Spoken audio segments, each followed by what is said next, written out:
Okay, if you could take your seats, our next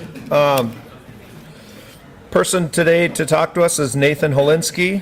He's going to talk about on-the-farm employment. Nathan has been an extension educator at the University of Minnesota since 2016.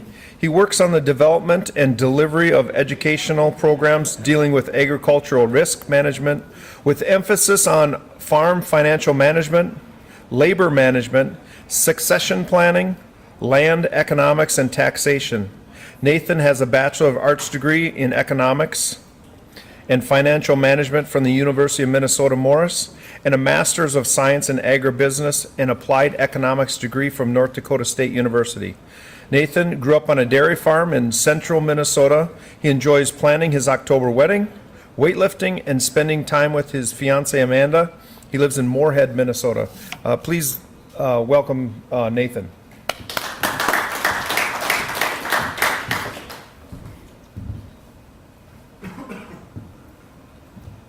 All right, so I'm here to discuss employee management, labor management, and working with how to get your employees engaged. Okay, so hopefully we can learn something in the next hour here. So like I was just said from Paul, I grew up on a dairy farm in Todd County, Minnesota, so I do know what turkeys are. Actually, I loaded a few turkey trucks when I was growing up back there, so hopefully I know a thing or two here. All right, so we'll get started here.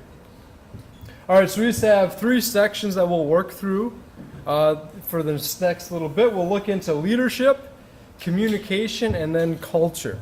So those are kind of the three topics that we'll discuss.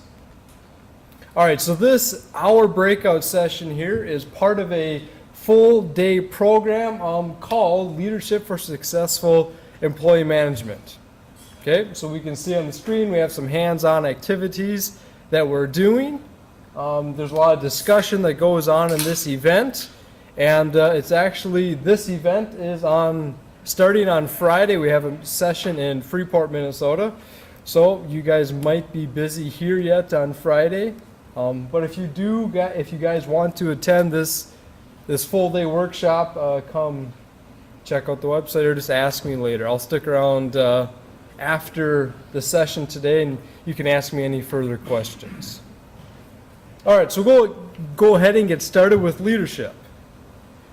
Okay, so if someone asks you what is a leader, what words come to mind, or what makes a good leader? Any thoughts?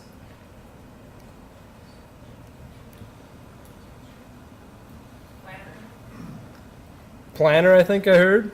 Okay, I have a bunch of words on the screen, right? We paying attention? Beyond those, I'd say somebody's approachable. Okay, approachable, right? You don't want to think that you can't discuss things or communicate with your boss.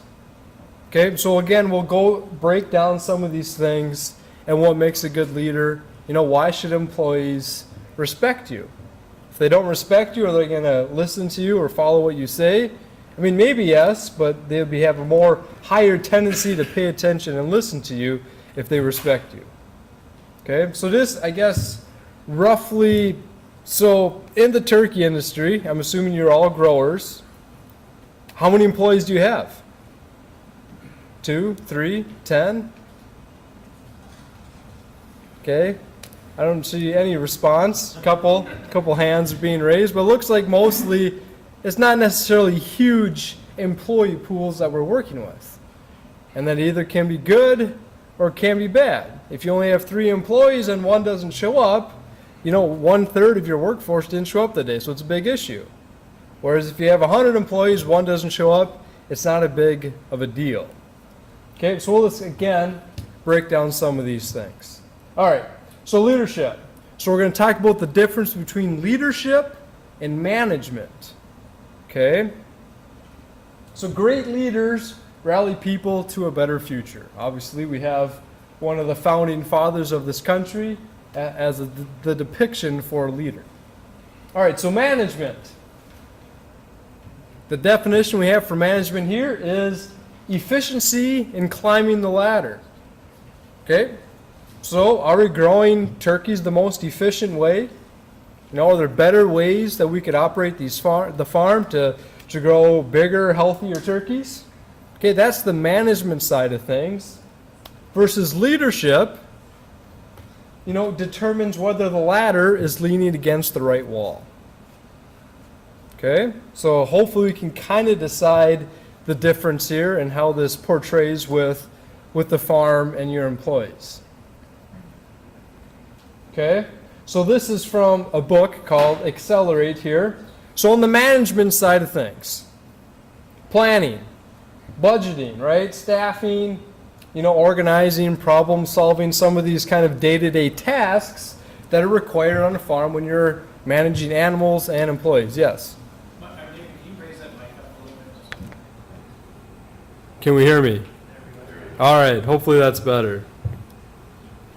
All right, so we can see how on the management side of things, some of these day-to-day tasks that are required. Whereas on the other side, we have leadership. So establishing the direction, you know, aligning the people, motivating the people, inspiring people. Okay, so again, making sure that your employees are engaged and want to be there versus telling them what time they need to show up in the morning. Okay, so that's again kind of the difference between leadership and management. Managers decide and leaders rally. Okay, so hopefully I can point out in a little bit why this is important and why there is a difference.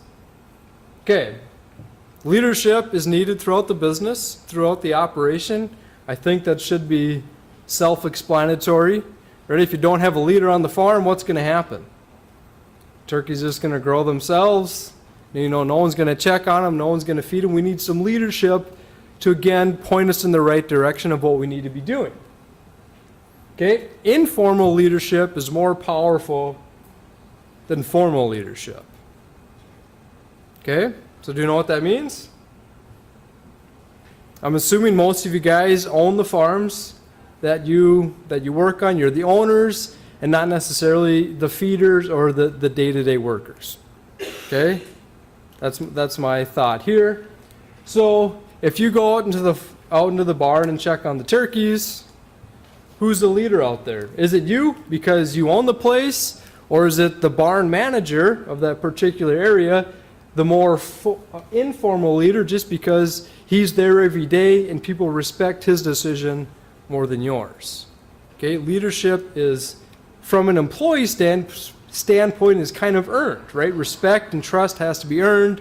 It's not just given or provided. I've done these talks several times across the state, and the one guy said, I need to go home and take control of my farm, because he said that I was the owner of this farm, but no one saw me as a leader. One of his hired hands was more of the leader of the farm because he had more control, made more decisions than he did. Okay, so that's just the difference between informal and the formal leadership. Okay, again, all these farms require both management and leadership. And leadership can be learned. All right, so hopefully we can start to decipher some of the difference between managers and leaders. But some of you guys, farm owners, it's the challenge growing up, you know, probably a lot of family farms in this room. You grew up raising turkeys. This is kind of all you've ever done. You've managed the birds, but you haven't necessarily gone through traditional leadership training.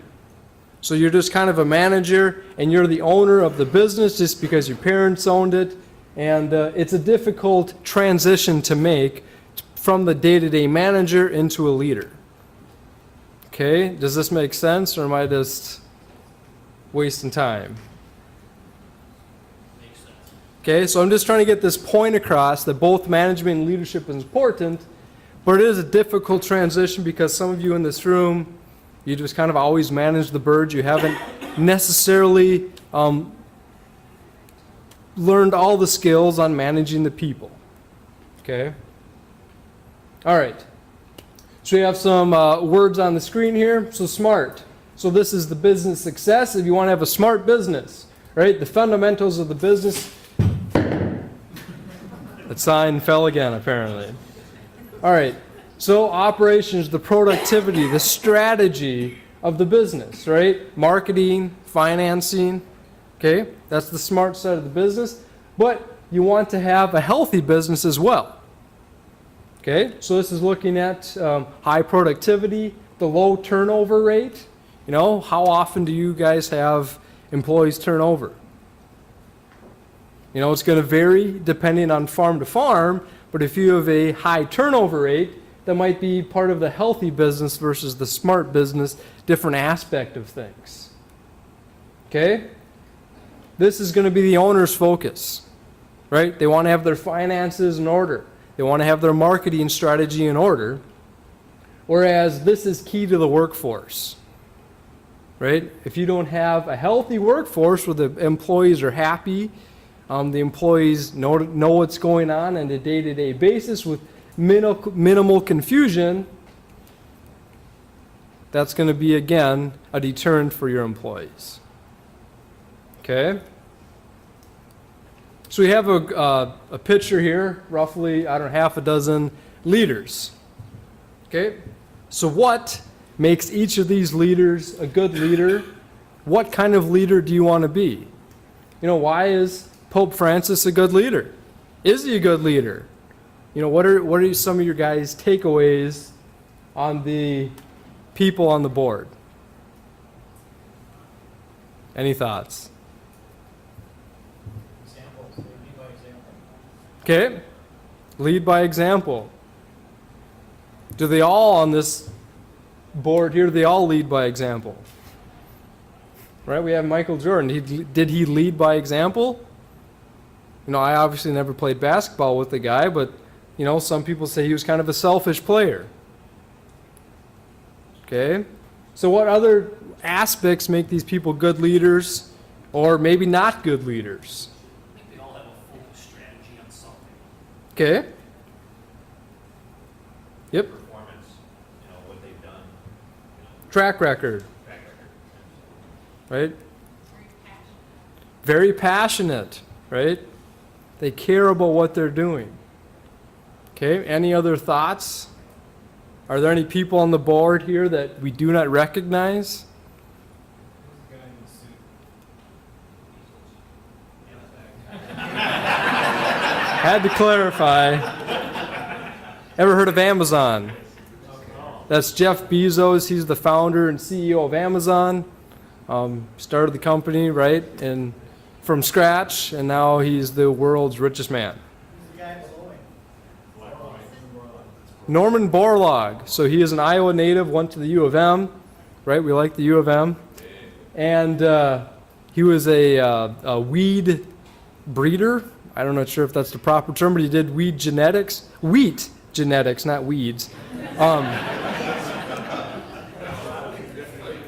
And he's actually, he's been told to have saved 1 billion lives with starvation in Africa and East Asia with higher productive wheat varieties. He worked with rice as well.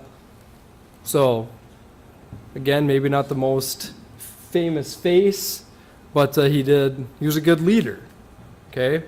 Right? We have Bill Gates, obviously Microsoft. He started this company. Was he a good leader? I mean, I'm told that I think working for Microsoft is kind of a desired career. I think they have very good benefits, very good pay. So again, maybe that's some of the attributes that Bill Gates left behind, because I don't think he works directly with them, right?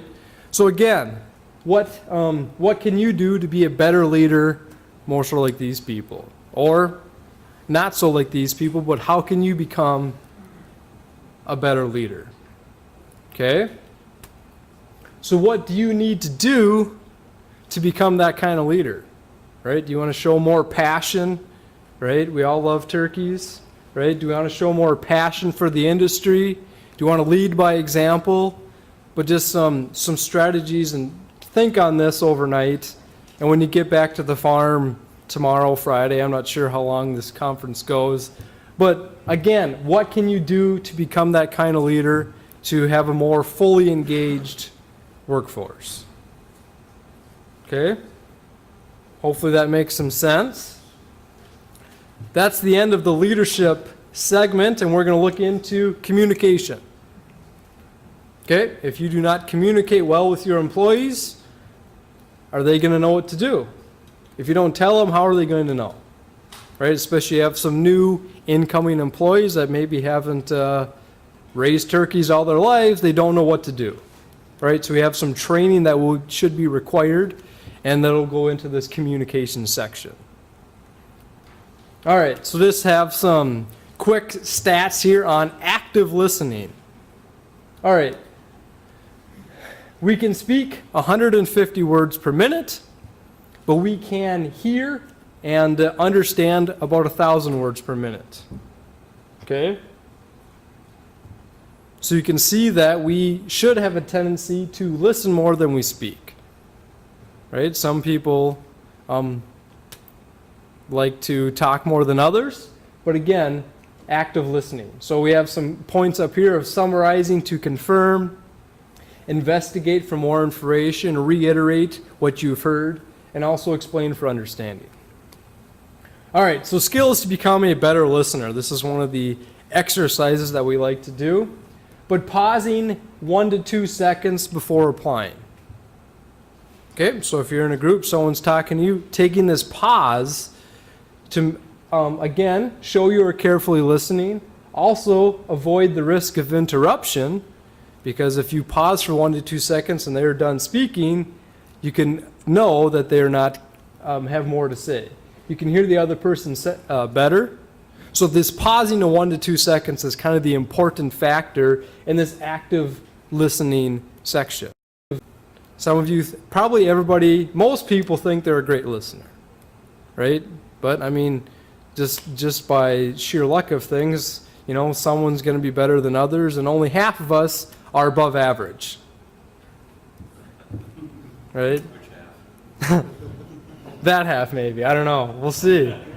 All right, so again, try this pausing the 1 to 2 seconds when you're communicating with others. Again, ask, tell me more, right? Again, like the other slide, reiterating what they said, investigating for more information. Okay? Again, that's apparently big item. All right, so active listening again focuses on both the message and the underlying feelings. Okay, requires listening to both content and emotions, providing feedback on both. Again, we're going to build better communication, more open communication, and then also growth in people, growth in relationships. When you're more comfortable talking with them, relationships will build better, right? We talked about before, we want to be able to communicate with our employees, right? If they are respect you and communicate better with you, they'll probably be better employees. All right, so on that same note, it's more than just what you say, it's how you say it. So we have this quick stat up here. In the communication, only 7% of it is words. We can see that 55% is body movements, and then the other 38% is the voice tone. Okay? So again, 93% of the communication is nonverbal, right? Who's gotten a text message that they didn't fully understand, or that they didn't understand it as they were supposed to because they did not have the body language, they did not have the tone of voice, right? When you simply read the words, you only get the words part of it. Okay, so just hopefully we can kind of understand this. This isn't rocket science. Everybody understands there's body language that goes into these things. But it is important to consider. You know, some people's body language is going to be different than others, but understanding how each of your employees communicates and how to communicate better with them. When we do this full day class here, we have a communication type exercise that we do, where people are different types of communicators. And that'll help you evaluate and speak better with your employees. So just some quick tidbits here. Communication should be open and honest. It's supposed to be two ways, right? You guys are supposed to talk back to me as I'm talking to you, right? We want to make sure that everybody in the group has the opportunity and able and feel that they can start the conversation, start saying what they want to say, and also we want to make sure everybody's involved. Right? If someone feels like they're left out in the conversation, they're probably not going to put in their input. Okay? Again, good communication. We're going to receive more feedback. We're going to receive more ideas from your employees. Maybe they have some new crazy idea on a more efficient way to feed the birds, right? As long as they feel comfortable sharing that with you, you can at least hear what they have to say. Identify their wants and needs, minimize these unmet expectations, and also enhance this conflict resolution. What do you guys do when your employees did something wrong?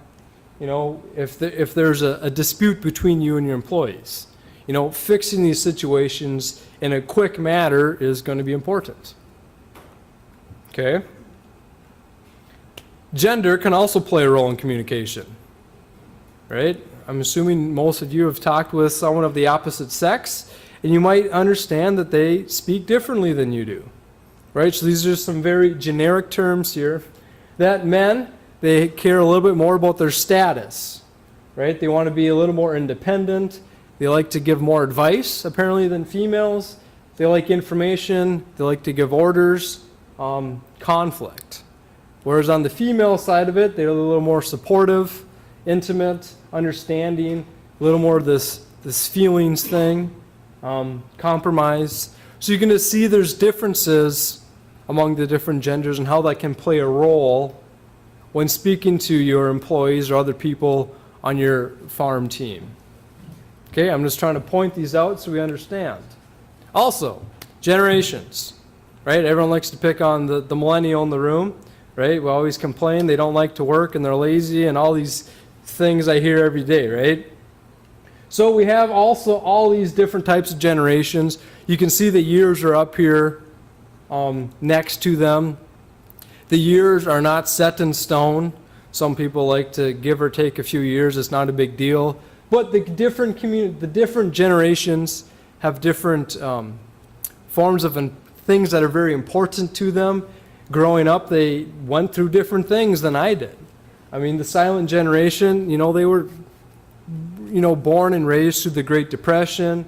That's going to take a toll on you, right? World War II, I'm sure that was very trying times compared to me, right? And you can see going forward how the different set of generations have different ways that they communicate and different viewpoints. So again, just keeping this in mind when speaking with your employees, right? We haven't seen the Generation Z starting to come into the workforce. If they're born in 2000, they're turning 18 this year, they can start having a few more responsibilities.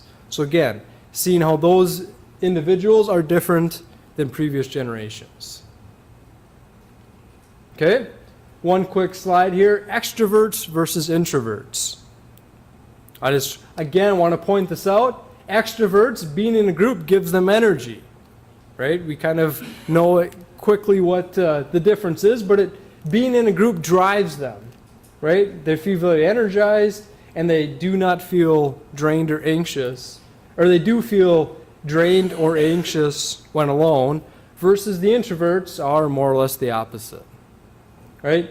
Being in a group can drain them of energy. They can still be a good communicator, but they feel kind of anxious around people, and they maybe enjoy being alone more than the extroverts. So again, maybe with your employees, you can see how some of them are maybe an extrovert or an introvert, and how maybe they like working alone more so than some of your other employees. That doesn't necessarily mean they hate all the other employees, they just like to be alone. Okay, so understanding some of these key issues with your employees could just make you be a better communicator with them and have more respect for them if you think there's an issue. Okay, does that make sense? Trying to keep everybody on the same page. All right, so employees have two questions. Okay, what performance is expected of me? And then Am I meeting these expectations? Okay, so do you tell your employees what you expect of them on a daily basis? Right? Probably not on a daily basis, but hopefully the employees understand what is expected of them over the course of, the week, the month, the course of the year. I'm assuming their jobs are fairly repetitive. I don't exactly know. But if it's fairly repetitive, maybe they're going to know day to day, this is what I do. I go out, check the birds, make sure the water is working, make sure they have feed, things like that. Okay? But how do you tell the employees, are they meeting expectations? Are they being a good employee? Are they winning in this game of life? Well, what do you guys do to talk with your employees? Do you communicate with them on a regular basis? Or you just discipline them when they did something wrong and no news is good news type of situation? Any thoughts? Regular basis? Okay, that's a good thing. Okay? And then also communicating with them if they're doing things good, that's a good thing as well. But then again, if they're doing something wrong, making sure they are aware. Right? Maybe they didn't think they were doing something wrong. They've been doing it every day for the last month. And you don't tell them till the end of the month. Well, you need to communicate with them to make them aware of these issues before it becomes a prolonged issue. Okay? So we can see that requires having pre-specified, quantified performance expectations. So we'll try to use a sports analogy here. So if I told you that the Twins put up 5 runs, what does that tell you? They win? Do they lose? Right? You don't have the complete set of information. Right? So again, we want to make sure that the employees know that they have the complete set of information. Just because they walk through the barn, does that mean they won or they lost? Okay? Okay? Only knowing the actual performance does not provide the final answer. So again, talking with your employees on a regular basis, making sure that they know what is expected of them is key. Okay? All right, so we have this little depiction up here. Good performance leads to positive feedback, right? Pretty self-explanatory. Whereas unacceptable performance, we have it broken down into 2 segments. One, out of the employee's control. Let's just say a weather event, right? Maybe they're spraying corn and they had to stop because of weather. Is that out of their control or under their control? Okay, so the point of this is not all unacceptable performances lead to negative feedback. Okay, so I want to introduce you guys to this redirectional feedback, whereas it's not negative, but you just explain them in the future what they should have done or how to be better at this in the future. Okay, does that make sense? If it's out of the employee's control, they should not get the negative feedback, which is a more strict disciplinary action. Okay, does that make sense? The difference? Just trying to point these out. Got a couple head nods. So again, just keeping this in mind when you go to talk with your employees if you think they did something bad. Again, the unacceptable performance, making sure that we do not give the negative feedback when it was out of their control and they did the best that they could given the circumstances. Okay? So lastly, we're going to talk about culture. Okay? So we're going to talk about both business culture, so the farm's culture, then also employee culture and different cultures that we have working for us. So I guess quick question, how diverse is the turkey employee culture? Do we have a lot of Hispanic labor, a lot of immigrant labor? I don't, is that a yes? Yes. Okay, so we'll talk about that a little bit in this section. Are there any questions as we're going along? Just shoot them out. Any questions as of yet? Yep. Well, actually, I was going to bring this up. So it's probably typical for a lot of people that it's all family way, so there's a lot of families that work together. And sometimes communication levels are a lot more emotional when it comes to dealing with a nephew or a brother-in-law or a cousin or whatever that works in the same farm as you're working on. And negative feedback is taken more personal and sometimes it's brought back into the family life later. So if you have any input on that, it'd be helpful. Okay, yeah, I understand. I mean, I grew up on a dairy farm, and I helped milk cows every day as a kid. And like you said, you know, if the parents tell you for doing something wrong, it goes to more than just milking the cows. It goes back, you know, into the house and at the supper table. Okay, so I think hopefully this can solve some of that. Whereas, was there unacceptable performance out of the employee's control or in their control? Whereas making sure that we're not giving negative feedback when we shouldn't, but obviously even your nephew or niece can do something wrong, right? So this making sure that they feel it's a tough situation because, like you said, they're family, and you're going to see them, you know, outside of the workplace. But it's making sure that we know what they did wrong and why they did that wrong, and if it becomes an issue, then it needs to be, again, further discussed, but hopefully just communicating with them that you still respect them as an individual, but they need to do better in the future. Does that kind of help? I mean, it's a tough situation. Yep. Let's throw that question out to the rest of the group, and because there's others that are working in family situations, how we handle that. Yeah, what are some other viewpoints? So his question was, just to reiterate it, a lot of you are working with other family members. Maybe it's cousins, brothers, nieces, and nephews. What happens when they do something wrong? You know, sometimes they take the negative feedback personal and bring it back to the family life, or is this strictly a workplace issue? You know, how do you balance? It's kind of the work-life balance. Any thoughts from? This is a safe zone. Safe zone, that's right. All signing the pledge. Any thoughts from around the room?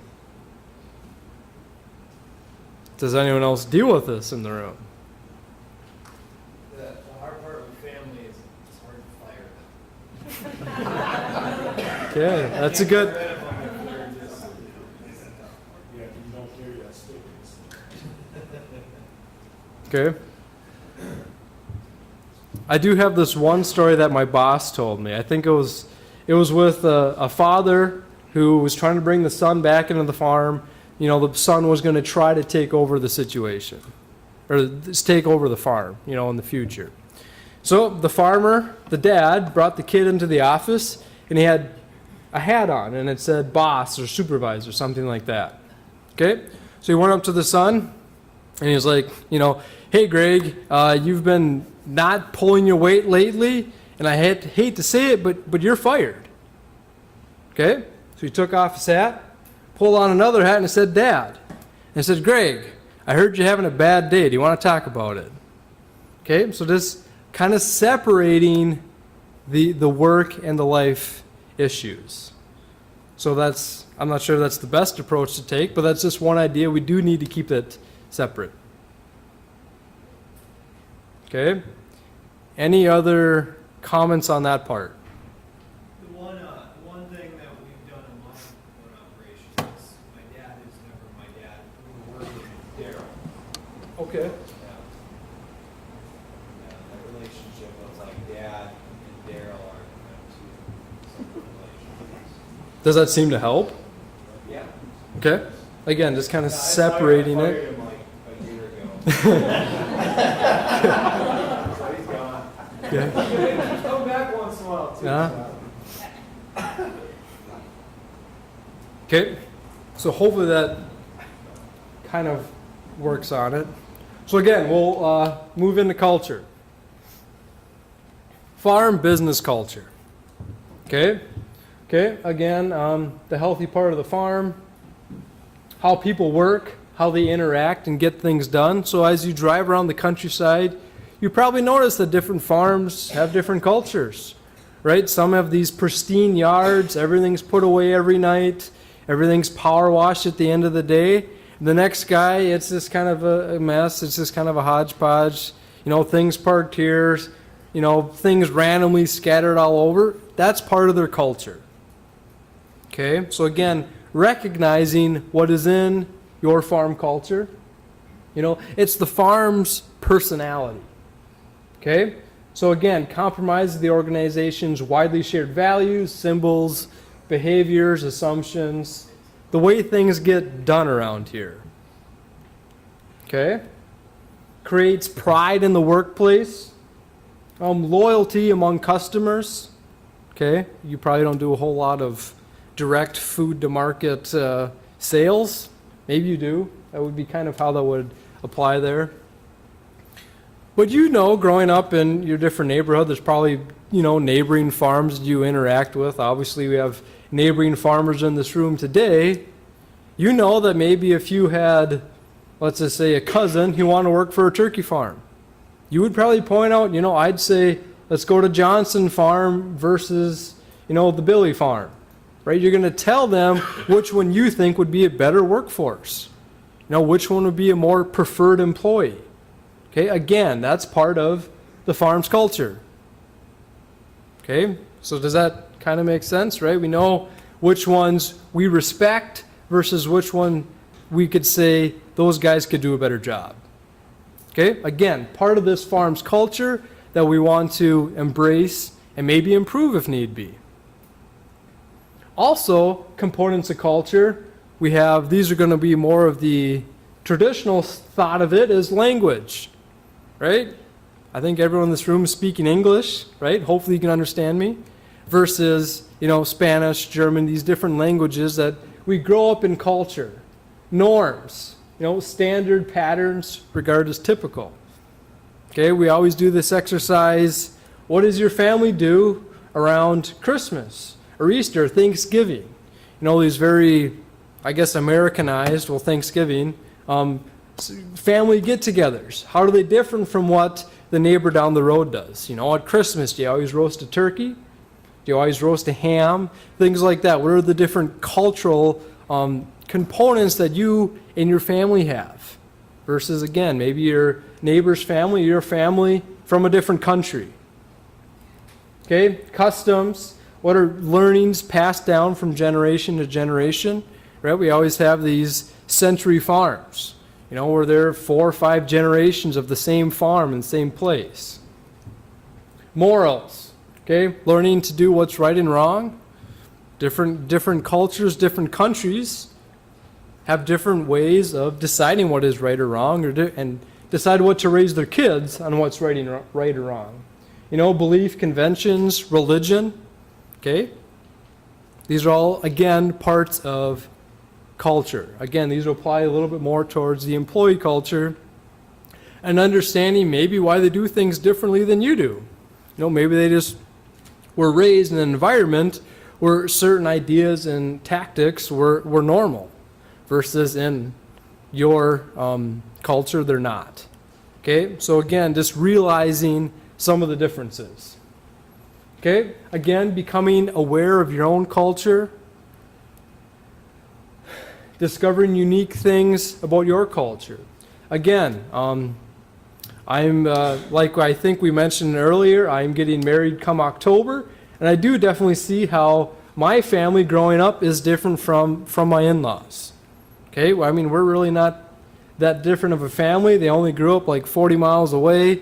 We're both Catholic, you know, both of European German descent, so we really shouldn't be that different. But the families definitely have different components to them. Okay, so again, just kind of understanding this and realizing what ways my family's unique versus theirs. Again, being self-aware is just going to be better down the road when I maybe see some of the issues that come up. Okay, maybe we communicate differently based on how we were raised. Okay, again, identifying the importance and the role of the culture moving forward. You know, what traditions are me and my future wife going to pass on to our children? Right? Is it going to be a blend of how we were raised and different things like that?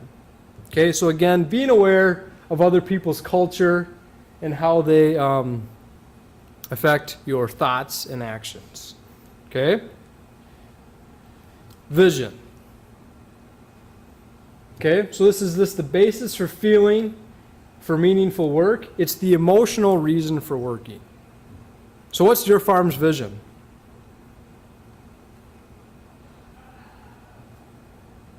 Do some of your farms have like a slogan that you say at the end of the, a lot of people, times we have signs at the end of the driveway, Holinsky Farms. What is your vision? How do you distinguish yourself from others? Okay, so we're going to talk a little bit about vision and core values here. Okay, so this is a quote from a book called The Advantage. So employees in every organization at every level need to know that at the heart of what they do is something grand and inspirational. Okay, so how do you, again, get your employees to be motivated to help raise turkeys? Okay, is there something that one farm does better than the others that we can say, we are the most efficient operators? All right. Healthy animals equals successful farms. Okay, right? We take pride in giving the turkeys the proper nutrition, proper supplements to grow and be strong, right? Healthy people equals happier, more successful people, better employees. Okay? Healthy business culture, more productive, engaged, and satisfied employees. Okay, so the same way you try to monitor, make sure that your birds are healthy, we want to make sure the employees are healthy. We don't mean, the flu shot. We mean make sure that they are happy with what they're doing and understanding the importance of what they're doing and realizing that there's something bigger than themselves. Okay, does that make sense? Not too many people are falling asleep, so that's good. All right, so this is some other companies, more global companies, and some of their core values and some of their vision. So Apple, challenge the status quo. All right, that's kind of what their motto has been, moving forward. And apparently it's been working for them because they're a successful company. Okay, Southwest Airlines, you are now free to move about the country. Disney, provide good, clean fun. Okay, so again, some of these other companies' vision, mottos that they use to inspire their workers, their employees, and distinguish themselves from others. So do you as turkey growers have these visions? Okay, all right, probably you do have these visions, but they might not necessarily be written down. They might not necessarily be about the business or used on different signages across the farm. But bringing the thoughts that you guys have as owners more visible throughout the farm environment and throughout the employees may be beneficial. All right, core values again. So answers the question, what do I want to live by? Okay, they emerge naturally, throughout the business. Again, growing turkeys, that's going to be your goal, right? Once identified, do they become self-evident? 3 to 5 guidelines for your farm business. Okay, so do you guys have some of these core values set up or thought about? Again, writing some of these down is going to be important. Making everybody aware on your farm team what these are as well. Okay, so we just have this quick core values of Disney. So their number one priority is safety. So think of all the theme parks they have. They want to make sure that their guests are safe and not all eaten by alligators, right? All right. Also, courtesy, the show, efficiency. So we like to point out, or one thing here, so these are ranked, 1, 2, 3, 4. Okay? So if you have employees that are trying to be courteous, when can they, again, so let's just say we're at Disney Park, and we have someone dressed up as Mickey Mouse, they're taking pictures, and they see someone over in the corner, some kid needs help. right? So it's that person's supposed to break out of his costume, which is part of the show, to go help the kid. We can say yes because safety of all the participants at the park is the number one priority of Disney. It's more important than making sure the costumes stay in place and the kids get to see all their favorite characters. Does that make sense? Okay. So what is the image of agriculture as an employer to the general public? Is it good or bad? Let's just say we go down to Minneapolis, try to recruit some employees. Would they want to go help raise turkeys? Yes or no? Probably not, right? The image of agriculture as an employer has kind of been dirty, right? Hard work, long hours, not necessarily the highest pay, right? That's kind of the image of agriculture. So hopefully with understanding and getting some of our core values and vision worked out, and we can communicate with our employees better, we can transition it to a preferred employee, okay, where maybe it's more robotics. We use GPS technology, family friendly, right? We're all family owned farms, getting that more out than the long hours, the dirty work. Again, family friendly organizations.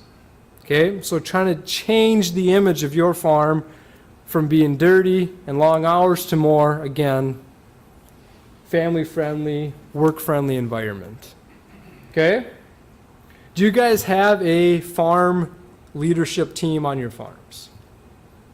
If you guys had to make a decision, let's just say you want to build another barn. Okay?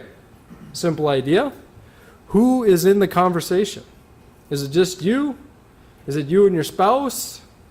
You and your parents? Who is helping you with some of these farm management ideas, thoughts, strategies? Okay? Hopefully we have a leadership team that's going to help you discuss with some of these things. Okay? So just want to point out, talking with others is, again, going to be beneficial. It's going to help you make the right decision. Maybe get some different viewpoints, some of the communication topics we talked about earlier, getting all their viewpoints and strategies put together. Okay? But leading the leadership team is going to be different than the sole proprietorship, right? You can't just do everything you want to do. You have to take into account others' opinions. So again, just trying to get others' opinions thrown in the picture. Okay? So we want to embrace the fact that there's differences in cultures.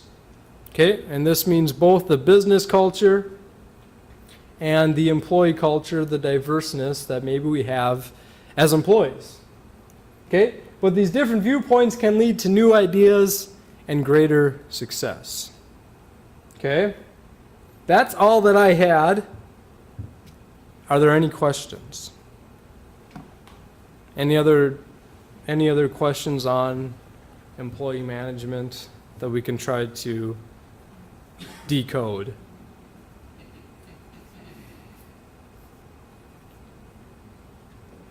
Nathan, does Extension have anything with family businesses and kind of some unique challenges that they go through, multi-generational businesses?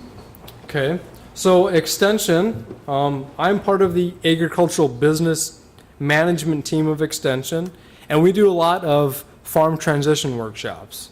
So the farm transition workshops get a lot into the farm business family dynamics. Is that kind of your question? Okay.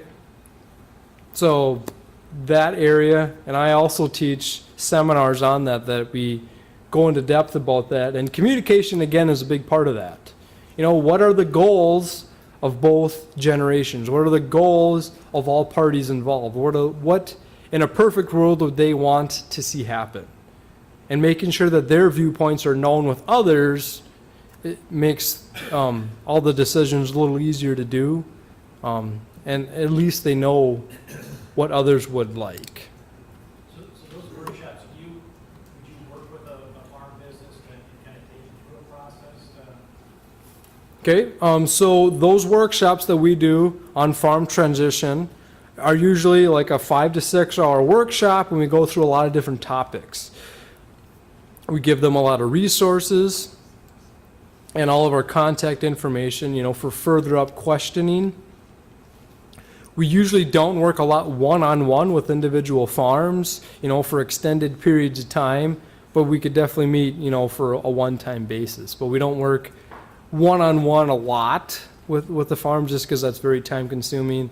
There's typically a lot of traveling involved with that as well. If that answers the question. Okay, any other questions on the employee management side of things? Yep. How do you manage and motivate millennials? What was the question? How do we manage and motivate millennials? Everyone gets a trophy generation. What's that? Everyone gets a trophy. Everyone gets a trophy. Okay, so I am a millennial, if we didn't see that. And I think the big thing with millennials, they want to do things that they feel passionate about. Okay? So do they feel passionate about turkeys? Maybe yes, maybe no. It depends on the person, right? I mean, that's a very vague question. I'm just trying to think. And work-life balance, I think, is important to the millennials as well. So having them the choice, you know, kind of pick and choose what hours they want to do. Obviously, we can't just have them show up anytime they want, but we want them to feel that what they do is productive and beneficial to others. So I guess getting the viewpoint across of what they're doing is important would be beneficial. It really depends on the individual person. I don't know if that helped you at all. What's interesting is when I hire people and the job description is very clear, and when they start work, then they ask about these different responsibilities that they already knew about and what the job entailed, and then they want to make up the rules as they go to fit their time schedule, and they knew clearly. Beforehand, what the time frame was. And I see that is a real issue with millennials. I get that a lot. I think just making it clear right away what is expected of them. Saying that this is a 9-to-5 job or whatever the timeline is, and showing them exactly what they're going to be doing on a day-to-day basis. Does that kind of help? I'm just trying to tell you to make sure you're clear with the employees right away of what is expected of them, and that this is what again is expected of them, and they don't have the opportunity to change their job description or change their job roles. See, I would understand that. Again, I think it depends person to person what their viewpoint is. Dave, I don't think you need to take his leg, or I've never millennial, okay? Just saying that. Yeah. I don't think it's every millennial, I think it's that more millennials have not grown up with a ag background and that type of work ethic. And so there's less of a work ethic in your generation. And I shouldn't say that work ethic, but the work ethic that us as Agricultural, yep. and agricultural work ethic, so they're harder to find. And That's true. People with an ag background are going to be more difficult to find. You see farms closing out on a weekly basis, right? I'm not sure I read the numbers. I think the stat I read was for Wisconsin. They lost over 500 dairy farms already this year. So as we have less and less farmers, they're going to have less and less farm kids to do that understand what the work is and the rigors behind dealing with animals on a regular basis. Yes? So my question is not how do you manage millennials, but how do you manage high school kids who tell you they want to work, and then their mom says, you need to just be a kid, you can work the rest of your life. So how do you manage kids when your parents are saying you Okay, that's difficult as well because, again, because you're going to tell them that you want them to work. I think you have to be clear with them how many hours a week they're willing to work. And you might have to get their parents' approval. I don't know the legalities behind all of that, but we want to make sure that they're clear on how many hours they can work in a week. And making sure that their parents approve of it, or they don't want to hang that over their head that they're doing something wrong by working. Okay, another question. Mm-hmm. So as a farm owner, when you manage employees, the issue is how much time do you spend managing and communicating with your work, but then also managing birds? You know, I mean, I understand what you're saying, communicating, but you have to do that, but how much time do you spend holding an employee's hand and trying to communicate with them before you let them go because they can't do it now? Okay, that's a valid point. You can't just walk with them 8 hours a day because, well, then they're not going to learn from it. But you have to, I mean, what is your onboarding process? I mean, you don't have to say it descriptively here, but having this onboarding process where they can learn for a couple days, a week, whatever it takes, what is required of them.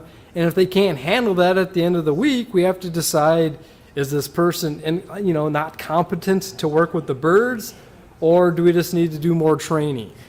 But figuring out a better onboarding process to describe them what needs to be done, and that they can make and tell them how often they should talk to you if they have questions, right? Maybe they're asking questions nonstop about if I did this right, I did that wrong, things like that. We need to have them form confidence in their own abilities as well. And that's where some of the praise, the positive feedback comes back into play as well. If you say, hey, you did a good job over there. Well, if you say that, they'll say, oh, I'm building more confidence and I feel more capable with what I'm doing. Does that help somewhat? Okay. Any other questions? Yes. Attitude adjustment. Bad attitude to a good attitude. So you have individual employees that do not have a good attitude? Okay. So what are they mad at? Are they just mad at the world? Or are they just mad with the birds? I mean, there's only so much you can fix as their boss. I just want to know how we can approach, help change it, or the communication more than it is. It might be a communication part on you. Not saying you're doing anything wrong, but it's being more positive communication with them. Again, helping them build some confidence.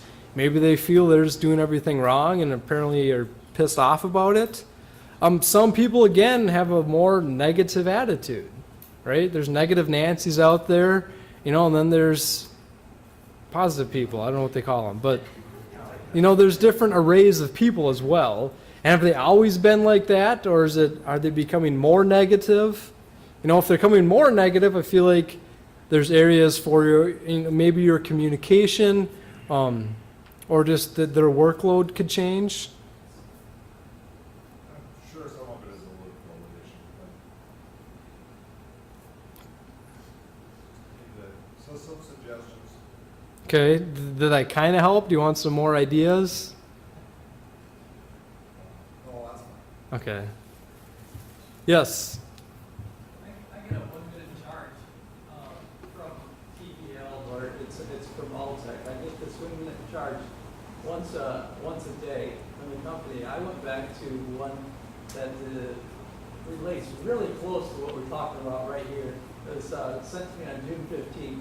It says, great leaders know the cost of negative, blaming, complaining, excuse-making culture. The cost of negativity to the American economy in 2013 was $500 billion. If you have $1,000 bills piled on your hand up to 4 inches high, you're a millionaire. $500 million is $1,000 bills piled on your hand, 38 miles high. And it also says, just one last thing, stress is costing American companies $300 billion a year. Noah St. John. Okay, so we had some fun statistics there about the cost of inefficiencies in the workplace and stress. Yes. Does any goals and monetary, like management by objectives, putting objectives in place and saying, if you hit this, I know the swine industry does some, if you hit these closeout numbers, the employees get, some rewards. Is that something that's done? It might, but we have to be cautious with some of the monetary incentives so that if the incentives or if the end goal is out of the employee's control, then does that help them as well? But if it's in their control, maybe they can be better at cleaning the barns or better at making sure the feeders are clean, then it's in their control. That could be a positive incentive. And if it's just a very generalized goal for the whole farming operation, some people are going to be more inclined to go forward and be more efficient than others will be. It's just apparently human habit. But that can be a positive one direction to go.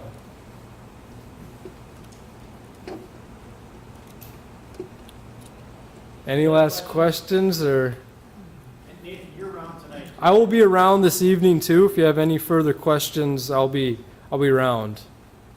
Is it possible to get a copy of your presentation? I think we can make that work. Just email you. Yeah. Fantastic. Any other questions? All right, please join me in thanking Nathan.